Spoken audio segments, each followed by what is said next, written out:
Hey, yo. Welcome back to Absolute Intense Wrestling. The card is going to change. My name is Ronald Two Legs, and as always, I'm joined by Absolute Intense Wrestling owner, John Thorne. What's up, Thorne? Well, when you tried to do this before, you referred to me as a host. Yeah, I fucked up the first one. We're doing it live, the way people have requested that we get back to, right? Yeah. Doing it live and in person for the first time. It's probably going to be a little echoey in here with these vaulted ceilings in my home. Yeah, that's what I'm trying to mess with right now. It always sounds like that. I'll have to put it through some software here, but we're doing it live and in person with a round table of sorts. It's been a while since we've been able to do a podcast in this fashion. If I ever buy a house, I'll just make a little podcast studio in there for people to come over or something. Yeah. But, you know. Soundproofing on the walls and whatnot. We got to draw a little bit better consistently before I do something like that. Speaking of roundtables, we are joined by two roster members of the Absolute Intense Wrestling roster. We have the Duke with us here. Yeah, this isn't so much a round table because you guys are all crammed onto my couch, so it's more of a straight line. My couch. And we are also joined by the Bone Collector, Dominic Guarini. What up, Dom? Hello, Pat. Thank you for having me. Thorne, thanks Government for having me names. Government names. So, Jeez. always throwing them governments out there. Sorry, Two Legs. Like everybody doesn't know your name. That's true. Should go to Cheers. I would love to go to Cheer in the Boston one. I want Everybody will know it by then. someday. I want. I was there once. Really? Yeah. Is it cool? No, No, really. it's not that cool. Fair enough. Ted Did you go to Danson. Melville's for dinner? Ted Danson wasn't even there. You didn't go upstairs to Melville's for I don't a nice know. seafood dinner? No, I don't really do seafood. Same. I feel that. But my good friend John, R.I.P. John the Cobra. There's great audio from that Boston trip where he claimed that somebody gave him a bunch of free, really expensive food at a really expensive restaurant in Boston, and there's somebody recorded him talking about he's like scallops, and he's just naming off all these really expensive seafood items that he claimed that when he disappeared into the Boston night, a expensive restaurant just gave him all these. Did he maybe just steal food out of the traps at the beaches? I don't know. He's just like, he was just like shrimp cocktail. He was just named off all these different things. So maybe it was at that place that you just said. Maybe it was that Bubba guy from Forrest Gump with all the shrimps. Maybe that's who it was. Oh yeah. I've eaten at that place too. Popcorn shrimp I've had Bubba Gumps as well. at Universal. I had the one in Times Square actually. In my jiu-jitsu tournament days. Okay. Well, we don't really have anything we wanted to discuss per se. Thorne, you want to review Absolution? We just came off of our big show of the year, Absolution 18. I heard you say you weren't super pleased with the event recently. Me? Yes. Well,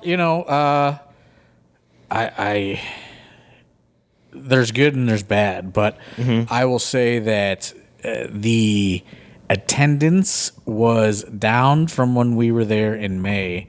So I personally would consider the event a failure in my eyes, based on the fact that in May we sold out the Globe Iron, and for Absolution we were close, but we did not hit the same number. So a little disappointing as far as the John Thorne records are concerned, as far as what I consider success and failure and all that. How was Ted's meet and greet? How did that do? And has he called you today looking for a ride? Junior Soprano. It did. It would have did better if Ted stuck around for intermission, I think. But Yeah, it's weird to blow before intermission. Ted Ted was ready to go. His meet and greet did okay. It didn't. It was not a record breaker. I'll say that. Yeah, I mean, I did see him run the full court press on you back pre-intermission, and pretty much telling you wanted to get out of there. And I saw like the look on your face, and you're just like, oh, "Come on, Ted." But and then he just cornered you, and I It gave me what he was doing, what if you saw a look on my face, was he's giving me and Wes Barkley a full religious Jesus, sermon. Yeah. Not a lot of wrestling, a lot of Jesus. Did as any the of great it Luke take? Gallows would say. I am a man of God. Okay, good. That means it took. Good job, Ted. Yes. All right. But I mean, obviously, when you look at some of the logistics, obviously Elena Black and her kind of Yeah, that thing. cancellation I don't know. the day of was brutal. It's just like that whole thing was a bit of a roller coaster, and I don't even know how much I want to even get into it, because it was what is told and now what has happened are completely kind of seem to be different things, and I don't know. It's probably just not even worth saying anything, because it's just not going to matter at this point. You know what I mean? No good will come out of talking about it. Yeah, it's just, but, it does, that's just a flight lost, and, things that there's just money lost that you can't get back. And, obviously the venue a little upset because they did base. They did. When we were there for the 20th anniversary show, it looked like she was on like a pop music tour. It was like Elena Black, July 20th here. Yeah, they were really, thankfully, in retrospect, working out the deal with Priscilla Kelly as well.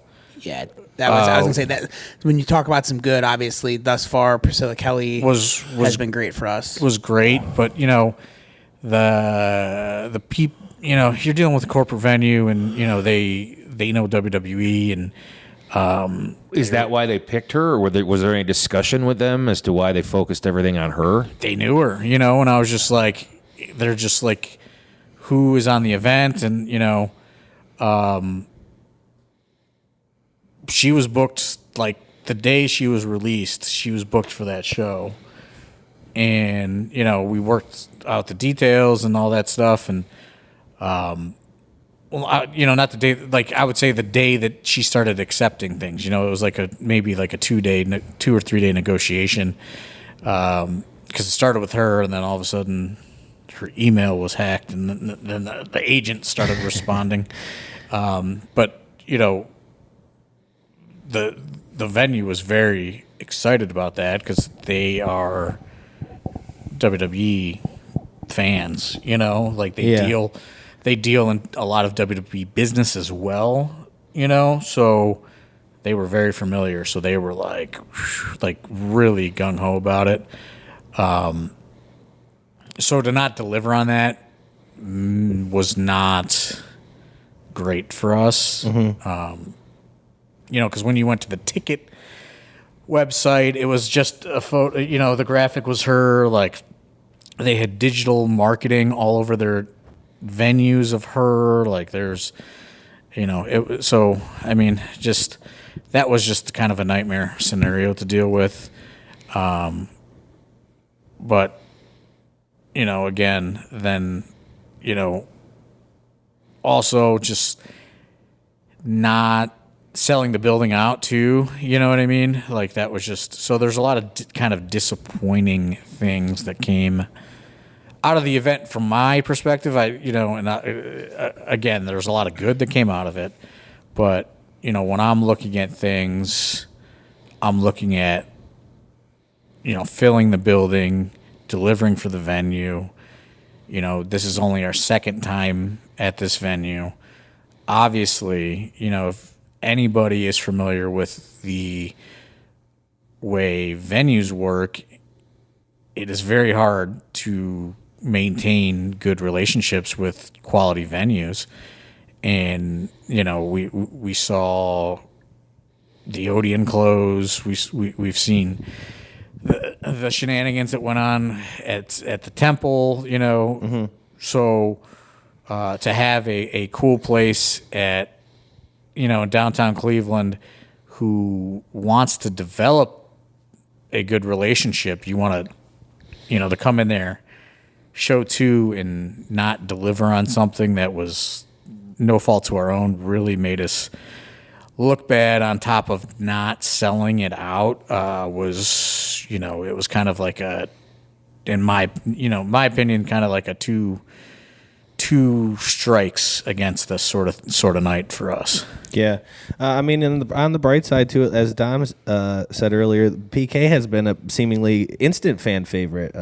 In that respect, she seems like she came right in and having a great time. The fans seem to be, big fans of her.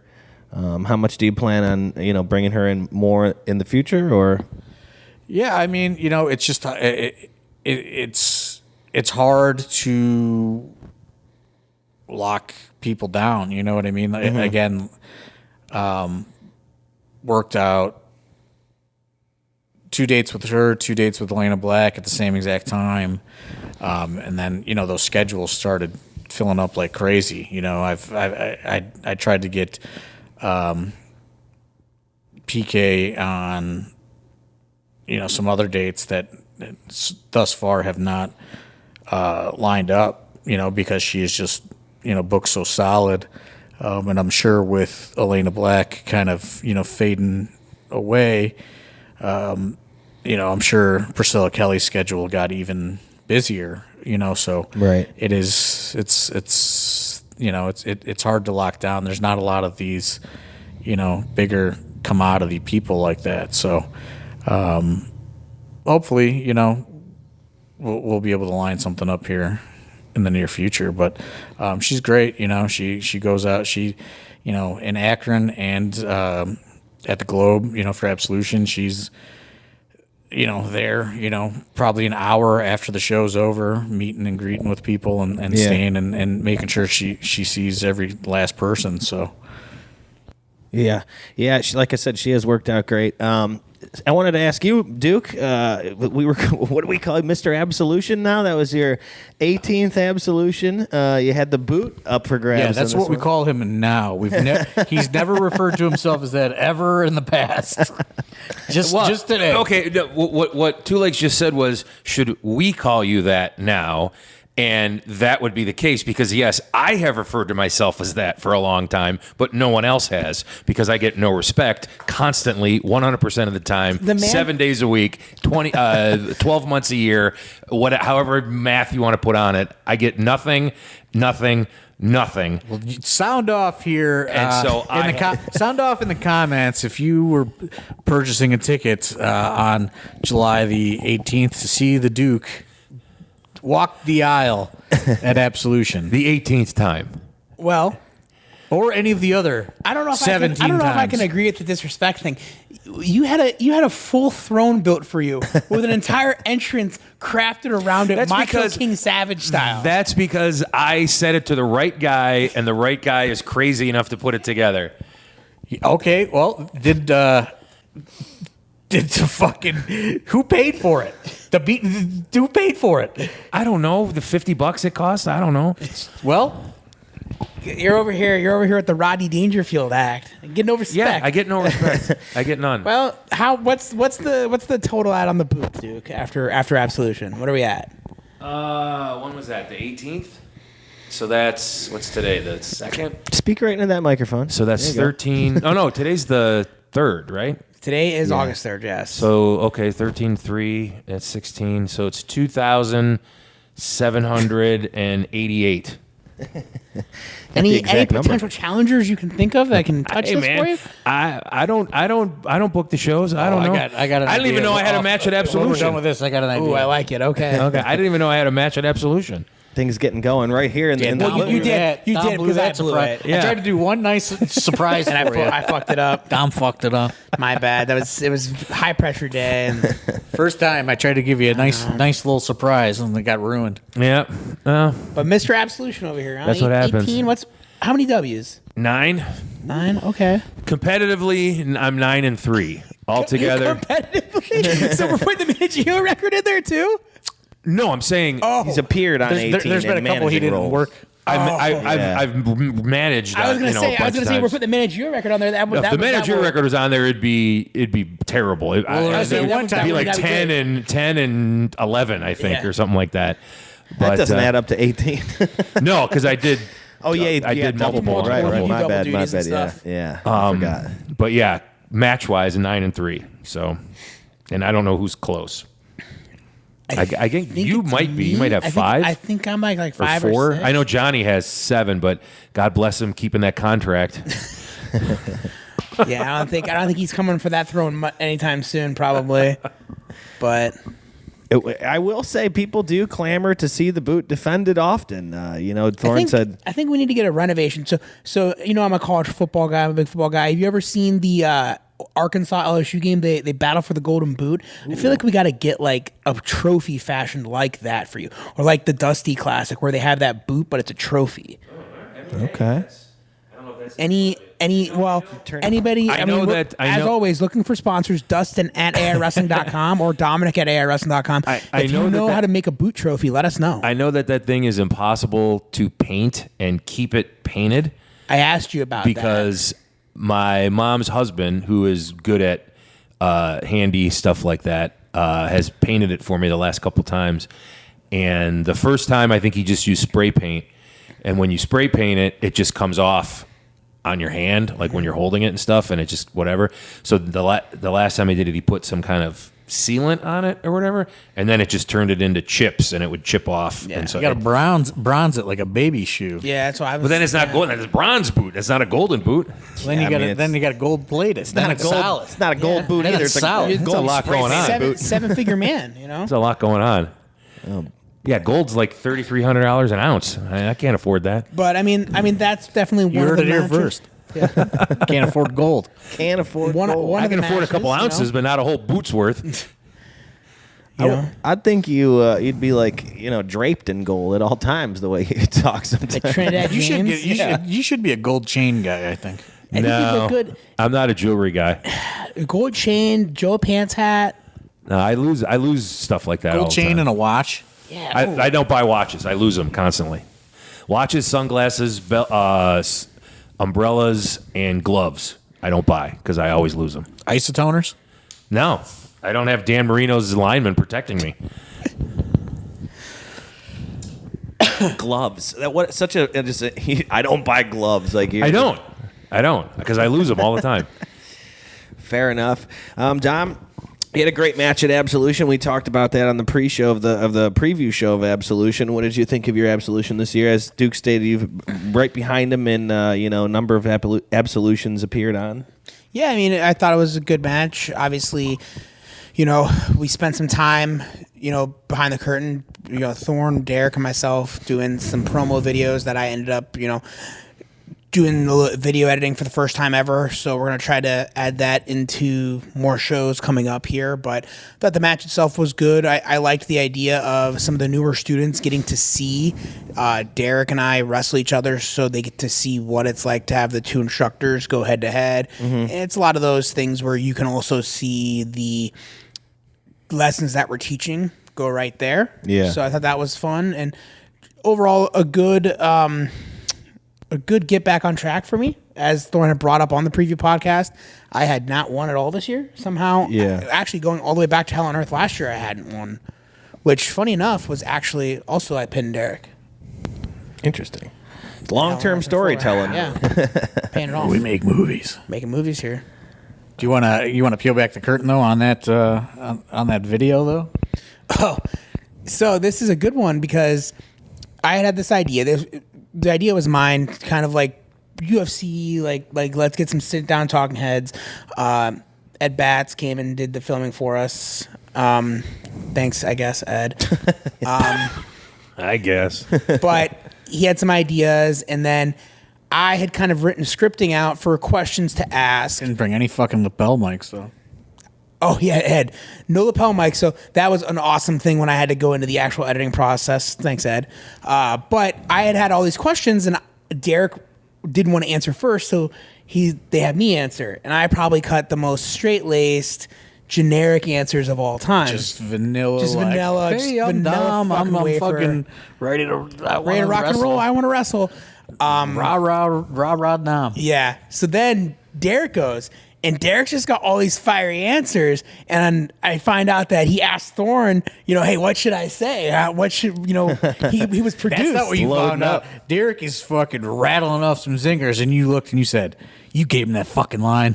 I knew it. Yeah. And he said, "You gave him that fucking line too." So then Derek at rips- some point, Derek's fucking up the lines I gave him, and then Derek's like, "Wait, how am I supposed to say this one?"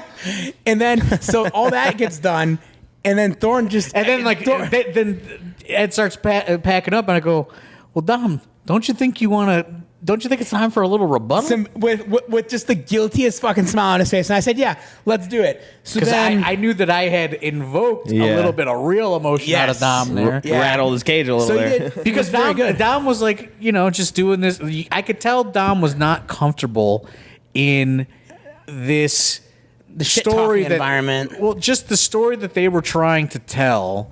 Dom had not evoked any sort of, just it wasn't personal with how he was going about it, And yeah, he you're was right on really that. trying to be this just like I was trying to be like a good friend.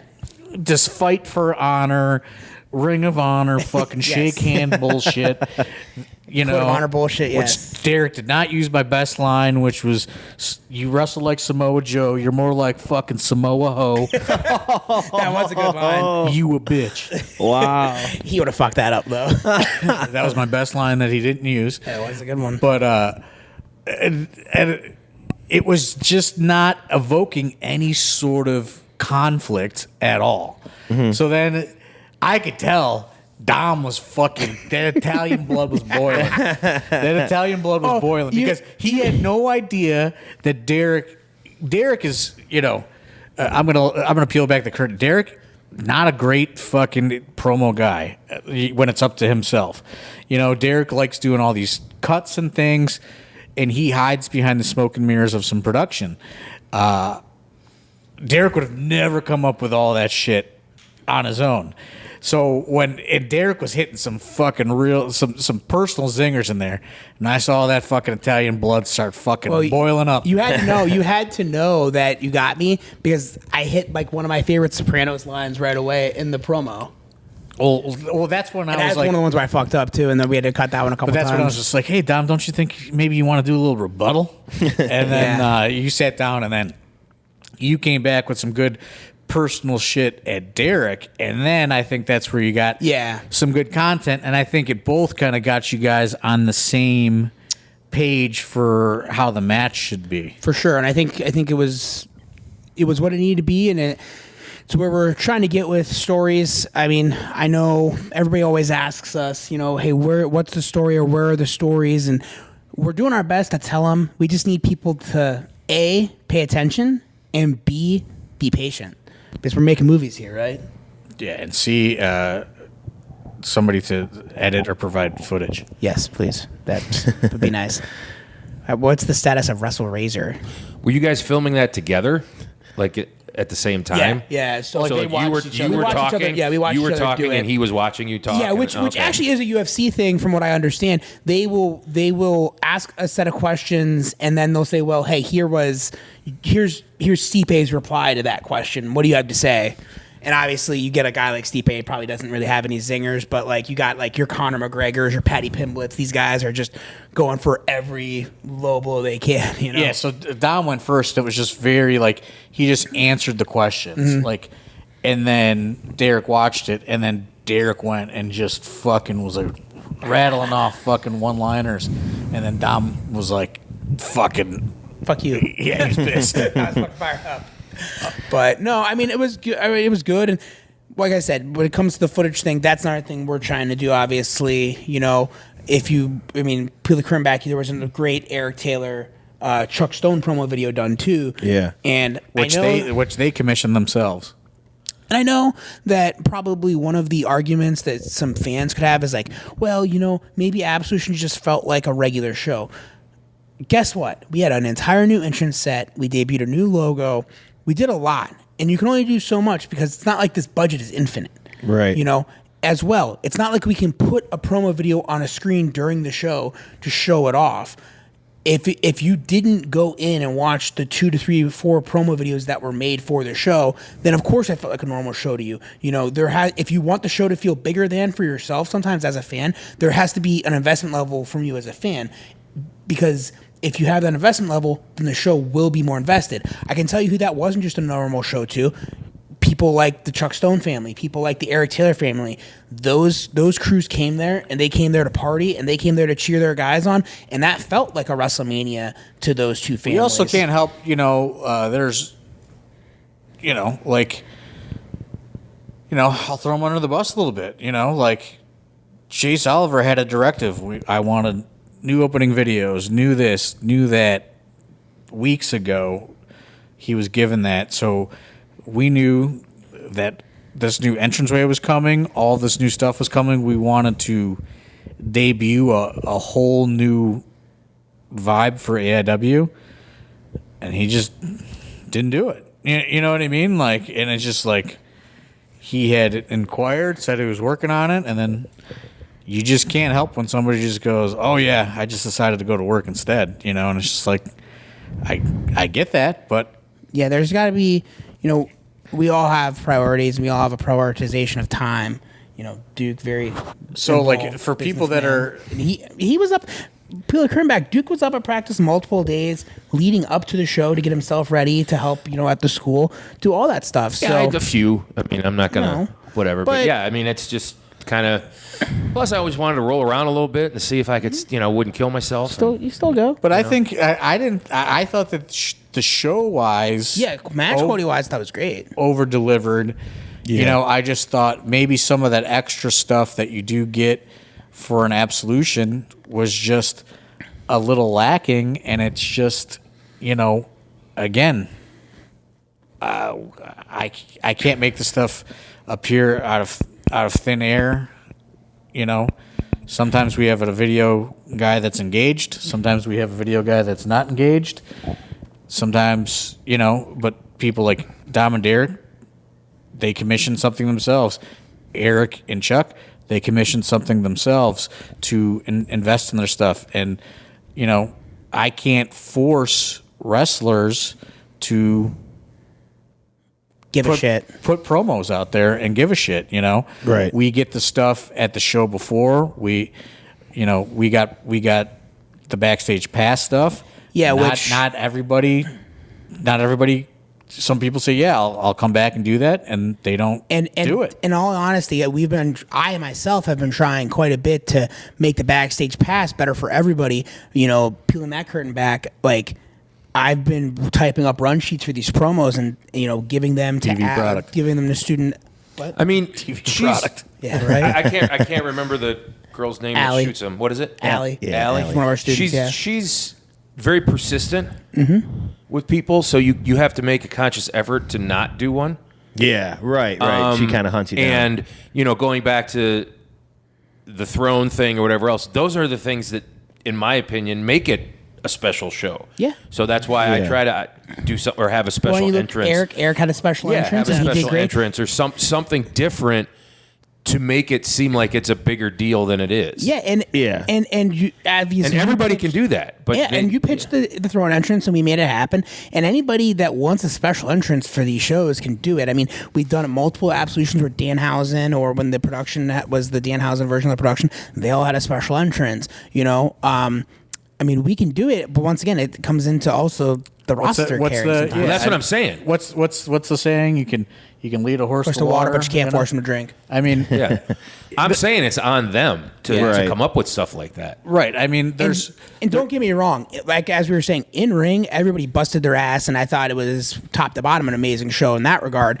It's just, I think that this is a conversation we've definitely had where if some of the fans feel that it's not as special as maybe it should be, there's got to be a remembrance that we can only force everybody to do so much. and I don't know how many fans feel that way. No, neither do I, but I think that's maybe an assumption yeah, probably.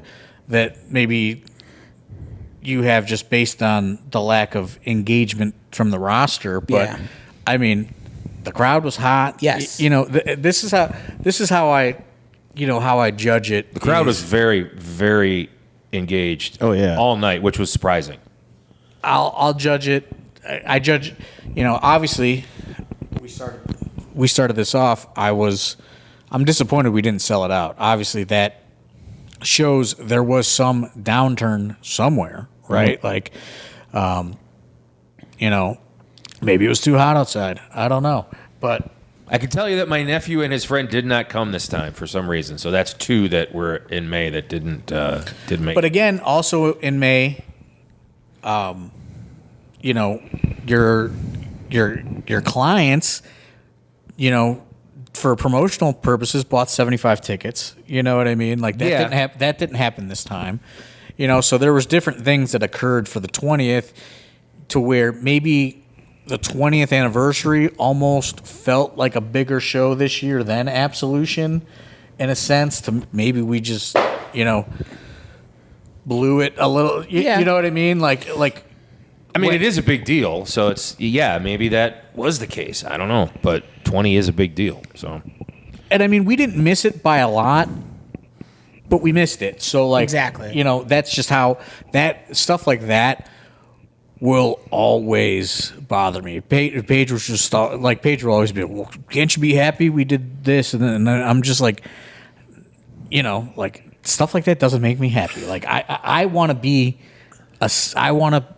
be constantly improving and getting better, and like stuff like that just eats at me when we don't hit those numbers. I don't know if it's a competitiveness in me or what, but like I constantly want to be the best. Complacency is the death of desire, my friend. I don't want to be, well, we had 100. You know what I mean? Like I want to sell it out. You know what I mean? And like anything less than a sellout, it fucking eats. But at the same time, you have to allow yourself to appreciate the fact that it was a good show and whatever. No, it was good, and like there's good that comes out of it.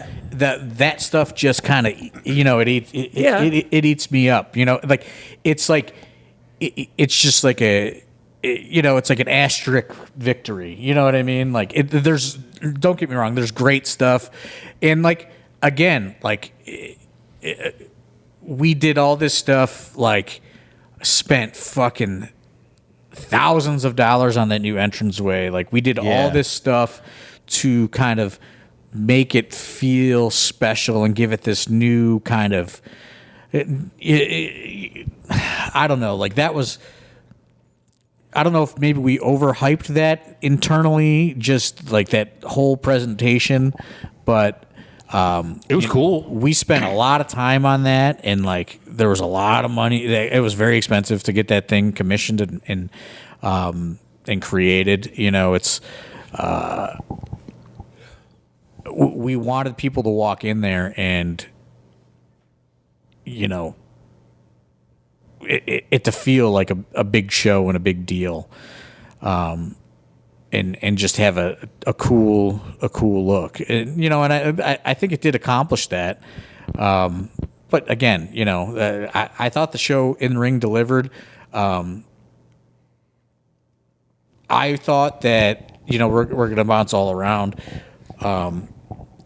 but while it's in my head, I thought that Chuck and Eric had such an uphill battle to follow everything on that show, and I was actually terrified for them after so much shit that happened. We'll get into the craziness Duke and Donce did. Justice and Vince went fucking crazy. Like Wes and Broner had him going nuts. Like there was so much good shit on the show. I thought, especially after that crazy fucking table spot with Justice and Vince, I thought Chuck and Eric were dead on arrival, and I was pleasantly wrong. Like I was so scared for them as that show was going on. Yeah. Going like, fuck, man. Like again, because you just don't know, they released that promo video the night before There's not a lot of buildup coming from either of them on social media. Chuck doesn't do a lot of social media. Eric doesn't do enough social media.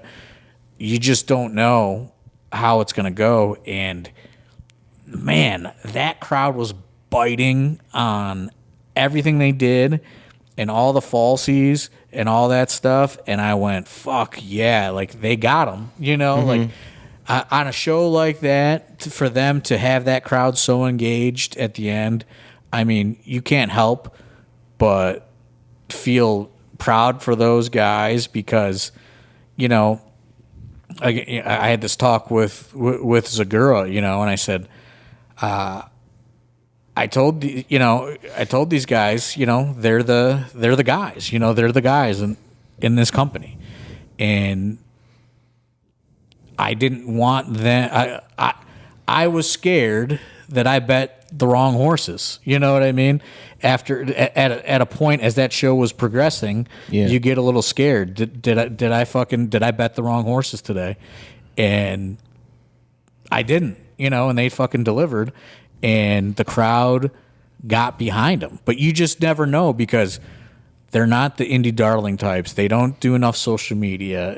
There's so much that works against them from the grand scale of independent wrestling per se, and even localized. Like I think that they could be far bigger and do far more to engage. And I hope they listen to this, and I hope that they do that because I think they can get much more out of it than they even got out of Absolution going forward. But I was certainly worried, to say the least.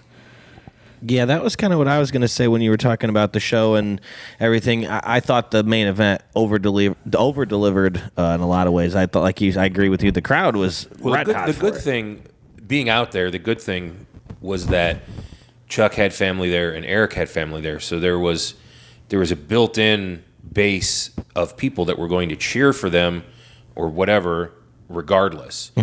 And they were able to bring everybody else with them because the crowd had seen so much, but they were still, I had people in my ear just screaming nonstop. This little girl was, I don't even know who she was screaming about she wanted Eric to kill Chuck. And she was like 7-8 years old, and I think that everybody else wanted to be a part of what was happening, so I think that helped a lot. It was very contagious, I think. I agree. Yeah. And fostering that kind of environment is the key. I was doing the video cuts on that match, actually, so I was on the switcher for that. My first time ever doing that. So for the main? Yeah, I jumped in there for a minute too. Chase went to crack a piss off, and I was on there for a little bit too. I love that. That's a fun job. Yeah.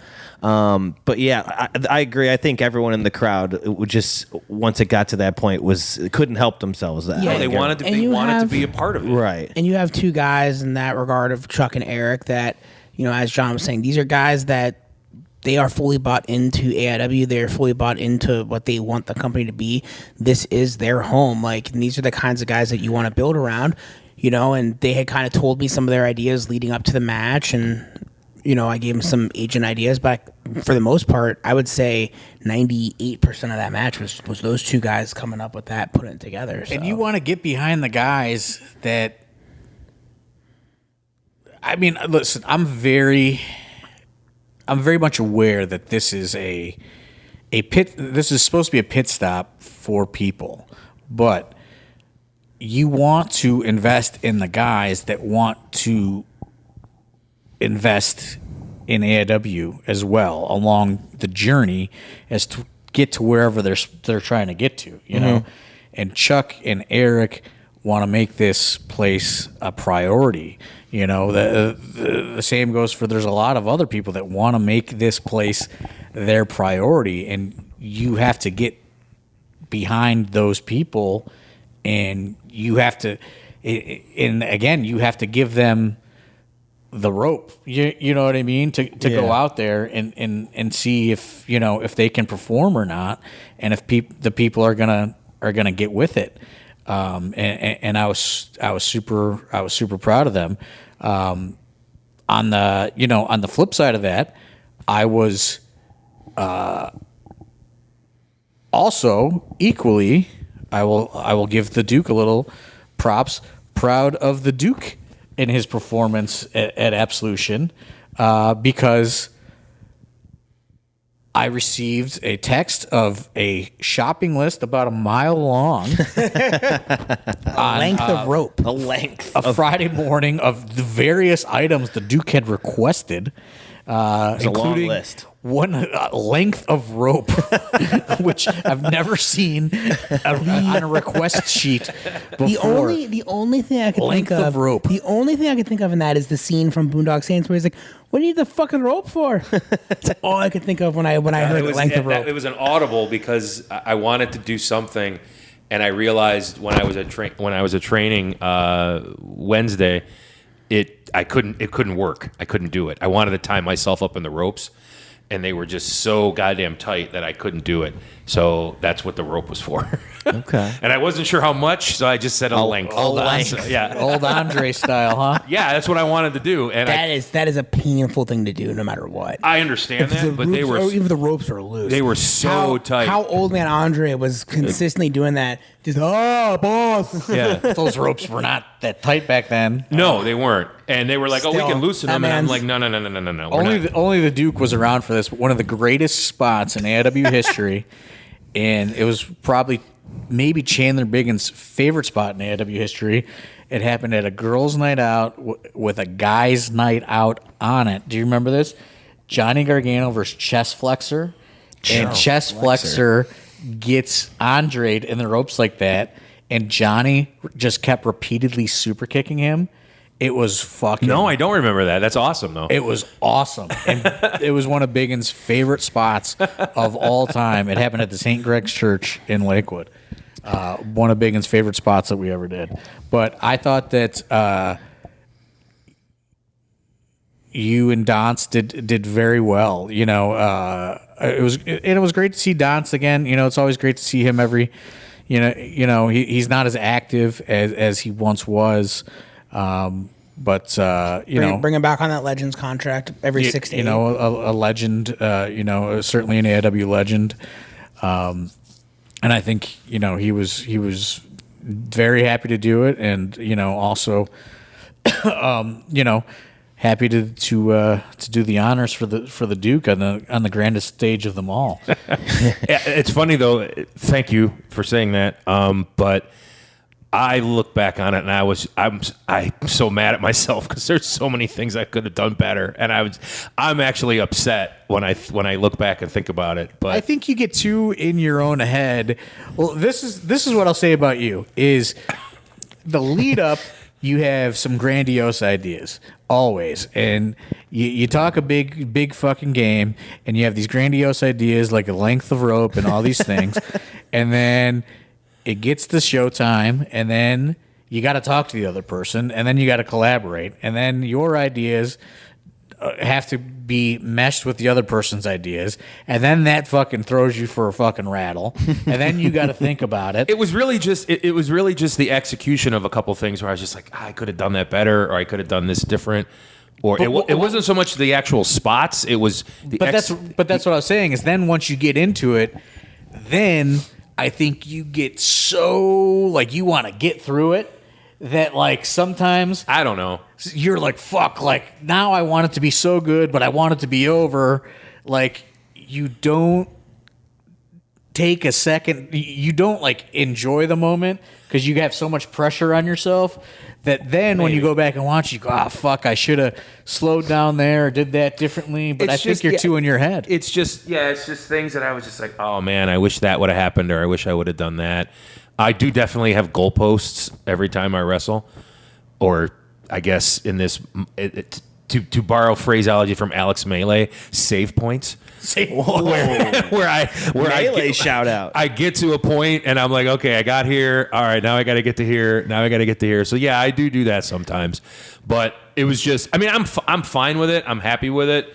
It's just there's a couple things that I was like, I probably should have tried to do that this way or something. And it's just self-critical. Shout out to the 20 ticket man himself. So speaking of Alex Melee, that is a funny Absolution story. Is Alex Melee had in like June had mentioned like something like like, oh, I'm going to have everybody there at Absolution, like as far as like, because I'm always like, you guys have to self-promote, and like, Well, he's even like, if you're not, even if you're not on the show. but like, he's like says something like, yeah, I'm going to have everybody there at Absolution. I'm just thinking to myself, why does Alex Bailey think he's on Absolution?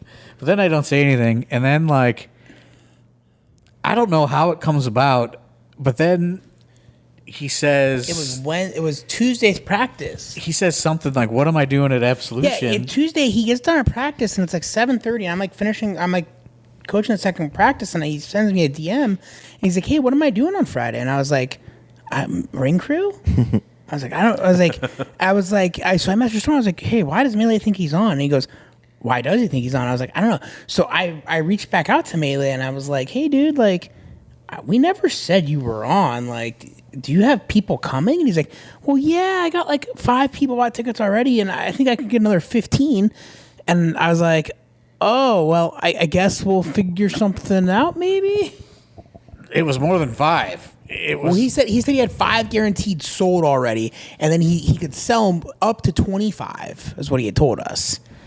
And we were not going to even do a free view for Absolution at all. 9 matches, we felt like 9 matches was more than enough. And to be honest, and this is where a little inside baseball for the Duke that the Duke doesn't know about is there was maybe a possibility that we were going to put Duke and Donst on the free view and open up with that.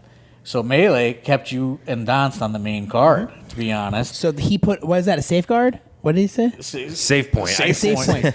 So Alex Melee was actually the Duke save point. To give Alex Melee credit, Yes. he's the only student that said, "Hey, if you put me on Absolution Friday, I'll sell 20 to 30 tickets to be on the pre-show."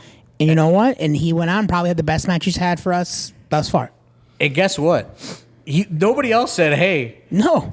Nobody else said, "A, what am I doing? A, if I could get people there, can I get a match?" Alex Melee, like, was talking promoter language. Yes. He said, "Hey, I could get 20 to 30 people there, no problem, if I could get a 5-minute match on Friday." And I said, "Well, you know what, Alex Melee? Nobody else has tried to make such an offer ever, especially these AIW Academy students who, in my opinion, feel a little too entitled to maybe think that they should get a match." And I said,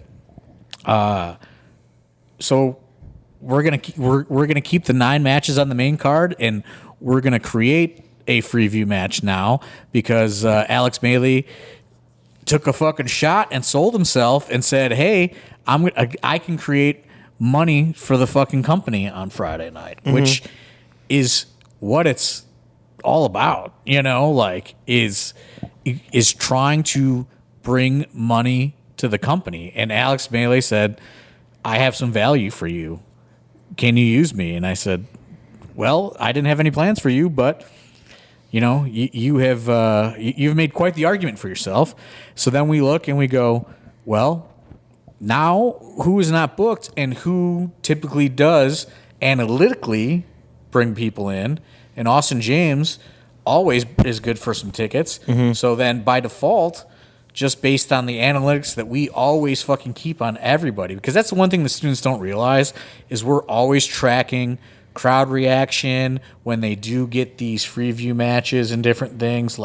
You could tell who brings people, who doesn't bring people, who promotes, who doesn't promote, all that stuff. We're keeping tabs on all of that. So by default, Alex Melee selling himself on 20 to 30 tickets that were never going to be there also got Austin James a match. Right. I think AJ draws a reaction out of a lot of people too. I mean, you see him on a lot of AIW cards. I think people either love him or they absolutely hate him. So I mean, I think most of the regular fans fucking hate him, but right. But it's something. It's some kind of reaction in that, like you're saying, when you're gauging reaction from people, hating him is better than just ignoring him. But I could tell. Like sometimes I'll walk through the crowd and I'll see there's 10 or 15 people in Austin James merch. Yeah. You know what I mean? Oh yeah. Like those are his people. That he brought extra money into the company. Like I think sometimes that's what people don't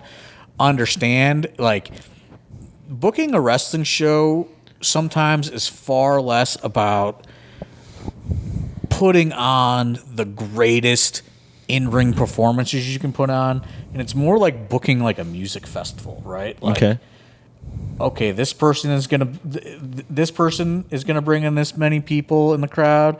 This person is gonna maybe generate some stream signups. You know what I mean? Like, it's about the grand scale of what everything's gonna bring in, as opposed to, man, we're gonna put on a wrestling clinic this Friday night. You know, like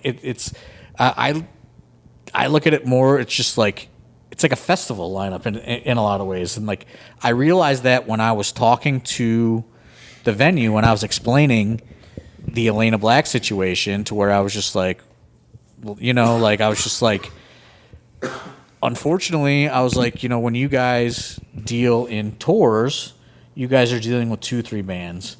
I was like, unfortunately, I deal essentially with 25 bands a show in a lot of ways, because every single person is their own individual act, right? You know, so unfortunately, it was a big part of the fucking lineup, but one of the bands canceled tonight. But luckily, I had all of these extra things that I had, like Ted DiBiase and all this other stuff, Alex Melee, you know, yeah.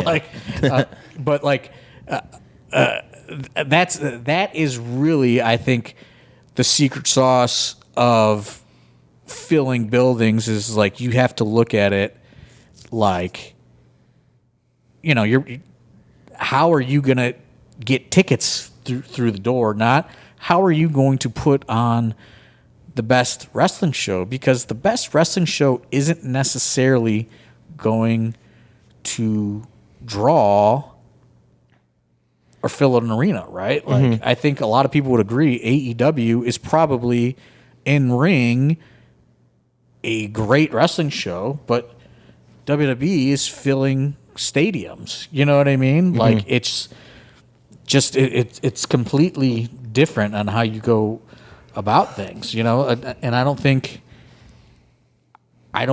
that necessarily good wrestling is what is going to be what fills a building.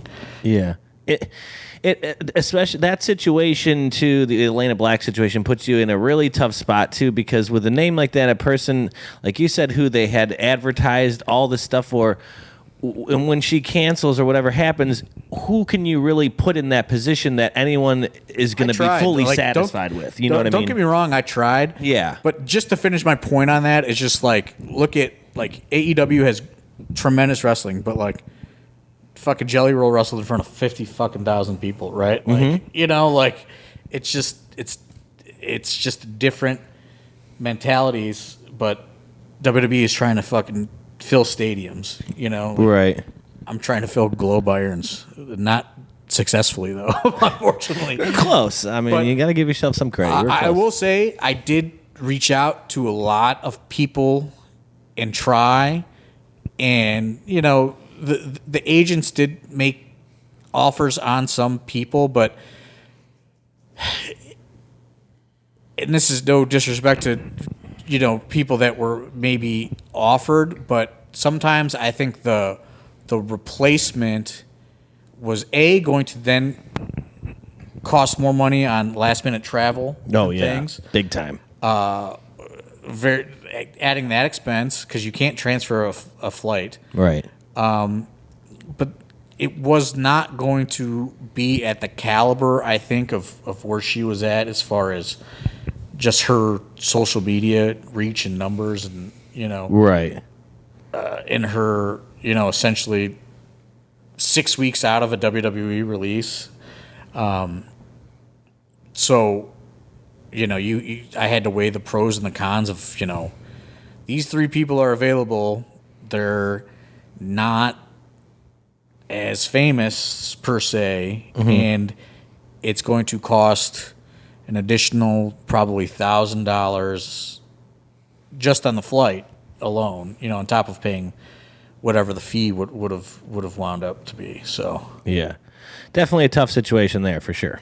I don't think the Duke agreed with my AEW. He was making faces. I don't think he's listened to a word we've said since this match started. Or he's watching TV. I was making faces at The back something rake? going on. Yeah, something going on with EO. Yeah, I was going to say he hasn't been paying much attention to the pod since this match started. In his defense, there. Anything else you guys want to get to? We're getting pretty close. We're at about an hour here, and we are up against it. This machine is battery operated too, so we can't hang around forever. But Well, anything else you want to get to? I mean, we can speed run it. Obviously, Tyson Riggs getting his pound of flesh back. Yeah, big moment there for. I've ever seen to actually knock out Kaplan. So What are the chances of that? That was- you couldn't have paid me $1 million 2 years ago. Considering to he's predict that. never knocked out himself with all the shit that he's Shockingly done. enough, we got. Wait, though. What did you kept saying, Thor? He didn't forget. Riggs did not forget. That's what I said. I said, He "Fuck, didn't man." forget. I kept I saying, kept telling him backstage, the best thing for you to do is go drink 6 beers and take a nap. That's the best thing you can do.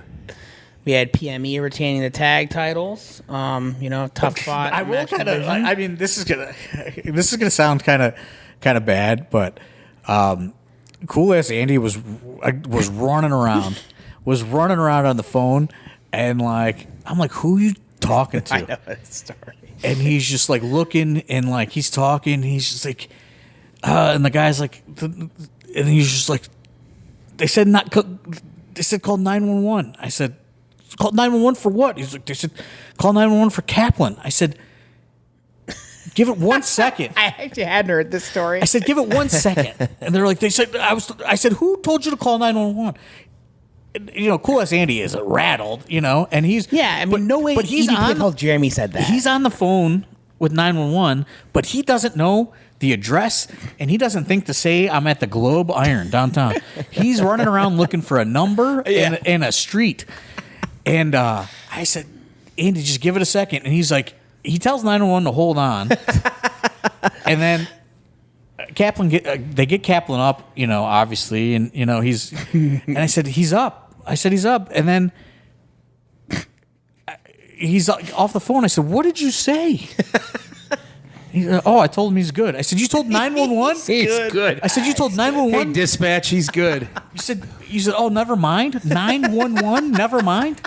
I know none of you will get this reference, but this just popped into my head. If you've ever seen the movie Airplane, Yeah. there's a part where the plane is landing and all the lights go off on the runway. And everybody panics, and the gay character, his name's Steven Stucker, I can't remember what his name is in the movie, he plugs the lights back, and he's like, just kidding. And so that's what popped in my head when he's on the phone with 911. Just kidding. Just checking to make sure you guys are working today. They said 911 just preemptively because Kaplan it looked like he made that fencing motion did for a make second. fencing. Yeah. And Cool as Andy was just not the man to be in that He's not stress. cool under pressure, Andy. He cannot handle that pressure. I at knew all. Kaplan was coming back. Kaplan was coming back. There's jerky to be sold. I was just like, give it a second. I said 911 comes in here. This show is done. I said, it's done. Just give it a second. We have paramedics here. Yeah. Let Solomon Grundy shake it off and get back up. I was like, get the man some smelling salts. And he popped right up, and he was good. Yeah. He was in the back, and he's sitting there drinking some water, just kind of sitting around for a second. I walk past. I go, you good, Kaplan? He goes, yeah. He goes, he's looking around, though. He's got a confused look on his face, and he looks back at me and goes, was he supposed to go over? Yeah, I think so. He wasn't. He was like, I don't know if I believe that. I think I was supposed to win. Yeah.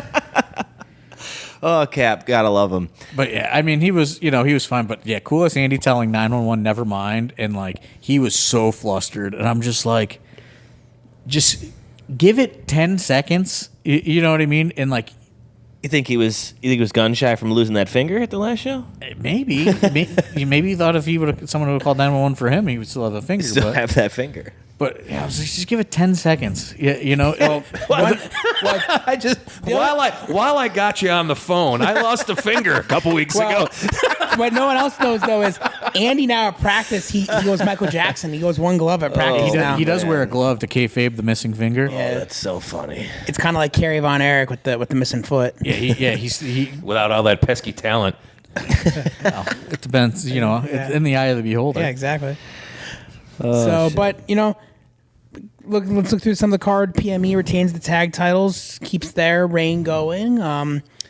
Nipsey took one of the craziest Sabu chair shots I have ever seen from Fonzie. Fonzie's throwing fastballs. Straight heat. He shoved Fonzie too hard. Fonzie said, "Fuck that, eat this, kid." What else do we got on the Broner West? I thought was a great match. It was a great match. Yeah. Vince at nothing beat Matthew Justice in the shocker. And Vince is back in the fold. It was a trial run to see, and I think it's turned out pretty well thus far. Yeah, that was one you said had a lot of years of stuff behind it, and they were going to go out there and work some stuff out. And I think there were several points in the match where a couple things happened. Whoa, they're working some stuff out there for sure. That's about 20 years of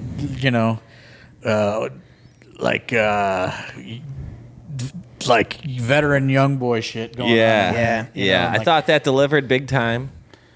Yeah, I was like I said, in ring. I thought it was great. The girls were, kind of dealt a bad hand by having to go into a three-way.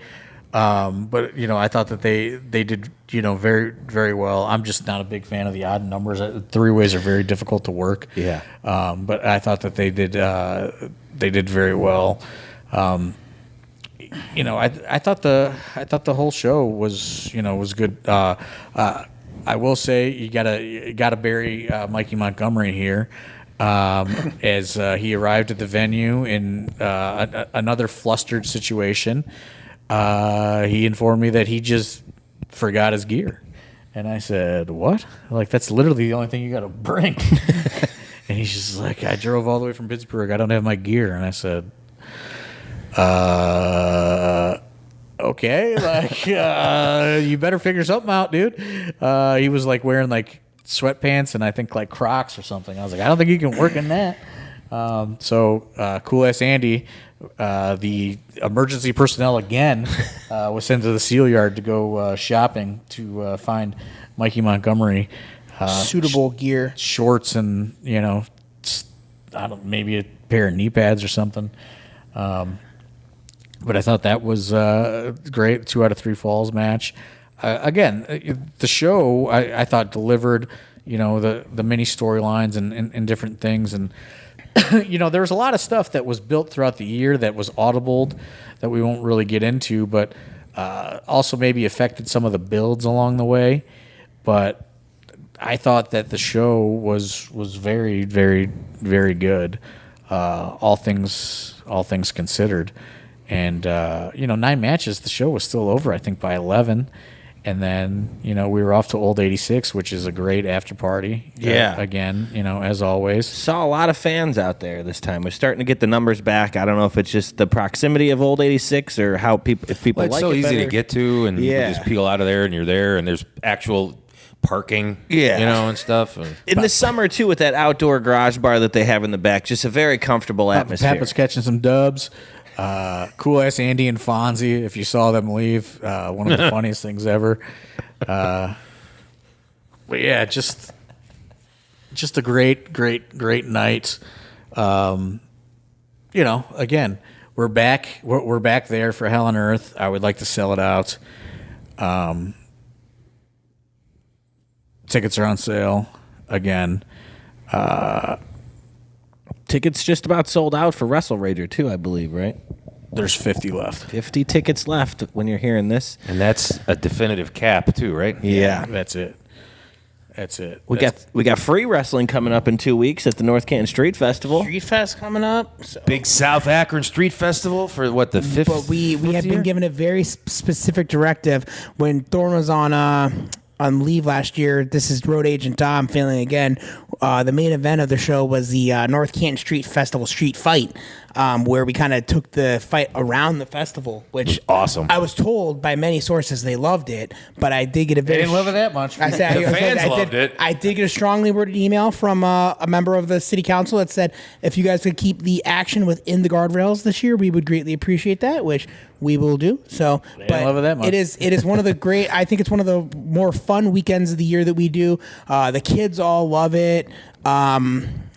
The fans that come out absolutely love it as well. So I think that's a great one to come out to. Yeah. Are we still main stage?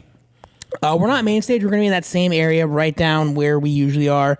But didn't they say they were going to No, focus stuff there? Or I think they're doing it's an '80s tribute stuff going on this year I forget again. what they said. What kind of bands they got? I think my boss told me it was an '80s tribute band that they're doing. So They got two. they got two bands though. So but either way, they do understand the greatness that we bring, and yeah, I think that'd be a good one. So and then otherwise after that we got J-Lit. When's that first show? 11? 11. 11, 1, 3, and 5. I have to head down the night before and get an HIE. Two Legs wants to run a fucking Airbnb cabin down there with a pool. It's great. That place is awesome. Crazy. It's probably the whole budget that they give us. I can barely get these kids to pay tuition on time, Pat. J-Lit is a big one that I would like to really see a big increase. We're returning the Cleveland area. We've greatly reduced the ticket prices. There is no Ohio State football going on that day. It is the bye week for Ohio State football. If you're one of those Ohio State football fans, Yeah, Clemens. I am. We are. Yeah, Carson. We are $15 GA for either show. There's only 2 rows of seats for both shows. Then everything else is going GA. Booked a pretty big modern-ish ex-WWE person for it. I think people will highly enjoy. Very expensive, so we got to sell it out. I think people will be very excited for what's coming up. And to end it on some bad news, which I wasn't sure if I was going to reveal, the Tadmore Shrine is dead. Leave the memories alone. As I predicted when we were there in June, I said this is really reminding me of the final days of Turner's Hall when we were in there. You literally called it. Like, you're like, this is what's going to happen. Yep. And we did get a call on Friday that it is no more.